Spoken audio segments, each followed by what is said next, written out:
Hello అండి.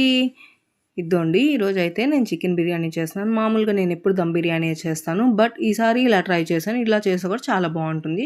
ముందుగా 1 KG చికెన్‌లోకి కొంచెం సాల్టు, కారం, పసుపు వేసుకొని బిర్యానీ దినుసులన్నీ వేసుకొని ఒక ఆనియను, ఒక టమాటో ఇట్లా కట్ చేసి దాంట్లో వేసుకోవాలి. తర్వాత అల్లం, వెల్లుల్లి, జీడిపప్పు వేసి పేస్ట్ చేసుకొని, పెరుగు వేసుకొని, ఆయిల్ వేసుకొని, కొంచెం చికెన్ మసాలా వేసుకొని ఇలా మ్యారినేట్ చేసుకొని ఒక 2 అవర్స్ పక్కన పెట్టేసుకుందాం. 2 అవర్స్ తర్వాత దాన్ని అలాగే స్టవ్ మీద పెట్టేద్దాము. ఈలోపు రైస్ రెడీ చేసుకుందాం. 1 కేజీ చికెన్ కాబట్టి 1 కేజీ బాస్మతి రైస్ తీసుకొని బాగా వాష్ చేసుకోవాలి. ఈలోపు చికెన్ చూడండి ఎలా ఉడికిందో. వాటర్ కూడా ఎక్కువ వచ్చాయి. చికెన్‌లో ఉన్న వాటర్ వచ్చాయి కాబట్టి ఎక్కువ వాటర్ పోస్తే మెత్తగా అయిపోతుంది. సో, మనం ఏ కప్‌తో అయితే రైస్ తీసుకున్నామో ఆ కప్‌తో వాటర్ పోస్తే సరిపోతుంది. తర్వాత సాల్ట్ చూసుకొని కొంచెం సాల్ట్ వేసుకొని రైస్ వేసేసుకొని పైన కొంచెం కొత్తిమీరతో కసూరి మేతితో గార్నిష్ చేసుకుంటే అంతే.